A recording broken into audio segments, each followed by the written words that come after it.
আমরা এই ভিডিওতে আলোচনা করব কাস্টমারের নাম অথবা সাপ্লায়ারের নাম কিভাবে যুক্ত করা যায়।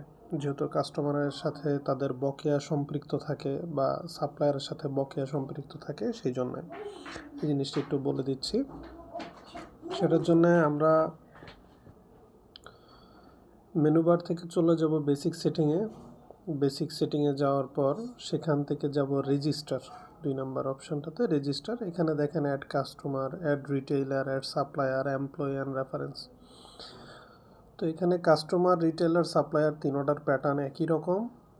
আমরা একটা দেখলেই তিনোটা বুঝে যাব। আমি অ্যাড কাস্টমারটা দেখাই দিচ্ছি। অ্যাড কাস্টমারে ক্লিক করার পরেই আমাদের এখানে চলে আসছে যে কাস্টমারের নাম দেয়া, যেই কাস্টমারের বকেয়া আছে আমাদের এখানে, সেই কাস্টমারের নামটা আমরা এখানে দিব। তারপরে হচ্ছে তার যদি আলাদা কোনো প্রতিষ্ঠান থাকে সেই প্রতিষ্ঠানের নামও এখানে দিতে পারি। আবার এমনও হইতে পারে যে আমি কাস্টমার, একটা প্রতিষ্ঠানই একটা আমার কাস্টমার, সেই ক্ষেত্রে আমি এখানে ওই প্রতিষ্ঠানের নাম লিখে দিলাম, তাইলেই চলবে। তো দেওয়ার পরে আমরা এখানে তার অ্যাড্রেসটা দিব। অ্যাড্রেসটা অবশ্যই গুরুত্বপূর্ণ। তার মোবাইল নাম্বারটা দিব, সেটাও একটা গুরুত্বপূর্ণ বিষয়। এই তিনটা জিনিস অবশ্যই আমাকে করতে হবে আমার কাজের সুবিধার জন্যে: নাম, ঠিকানা এবং তাদের মোবাইল নাম্বার।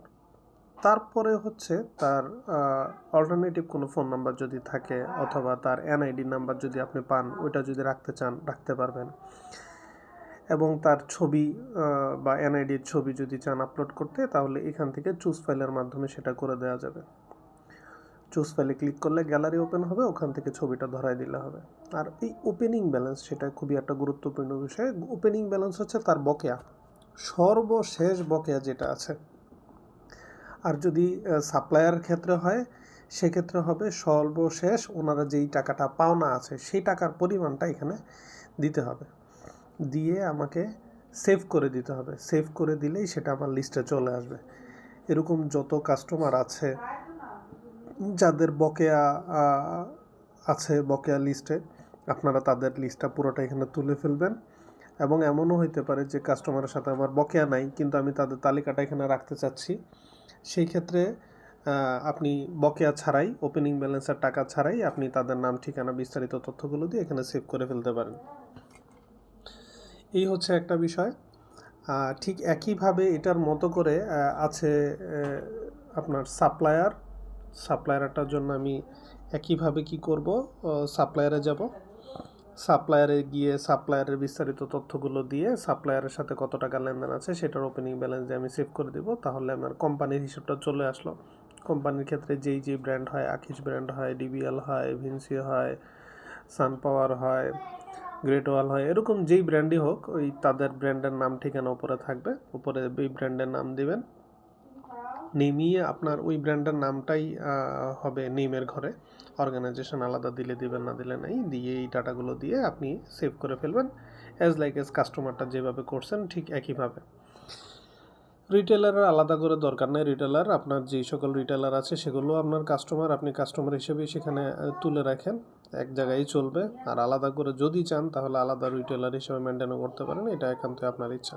এমপ্লয়ির যে বিষয়টা আছে, সেই এমপ্লয়িতে আপনার এখানে যারা কর্মী আছে বা চাকরি করতেছে তাদের নাম, ঠিকানা, তাদের মোবাইল নাম্বার, তাদের অল্টারনেটিভ ফোন নাম্বার, যদি 2টা নাম্বার থাকে সেই ক্ষেত্রে তাদের এনআইডির কপি, সে কবে জয়েন করলো, আপনার সেই জয়েনিং ডেট, তার কি পদবি আছে, হ্যাঁ, এই তথ্যগুলো দিয়ে, বা তার স্যালারি কত, এই তথ্যগুলো দিয়ে আপনি তাকে অ্যাড করে নেবেন। ঠিক আছে?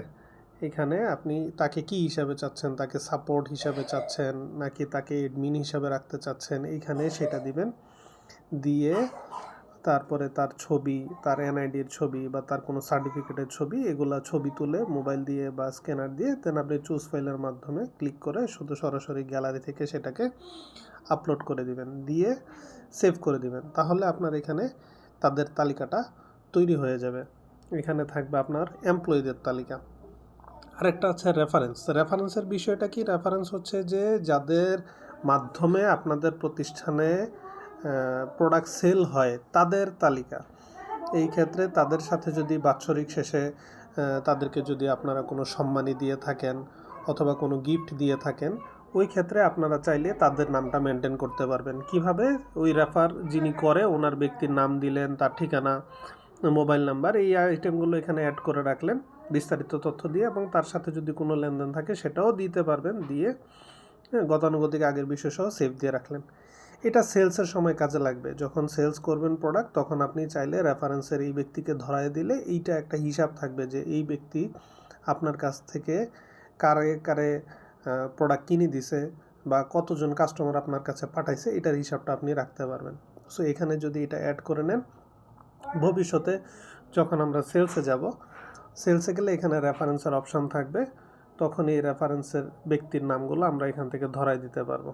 ঠিক আছে, এই যে এখানে রেফার REF, এই রেফার এই অপশান থেকে আমরা রেফার ধরাই দিতে পারবো, তখন ওই ব্যক্তি রেফারেন্স হিসেবে কাজ করবে এবং পরবর্তীতে আপনি তার হিসাবটা বা তার একটা স্বচ্ছ ধারণা নিতে পারবেন যে সে এই মাসে কতগুলো রেফার করলো বা এই বছর সে কতটুকু রেফার করছে আপনাকে। ঠিক আছে, এই হচ্ছে আমাদের বেসিক সেটিংয়ের রেজিস্টার অপশান। রেজিস্টার্সের ভিতরে আমার বিস্তারিত নাম, কাস্টমারের নাম, রিটেলার, সাপ্লায়ার, এমপ্লয়ি এবং রেফারেন্সের অপশানগুলো আপনারা এখান থেকে করতে পারবেন।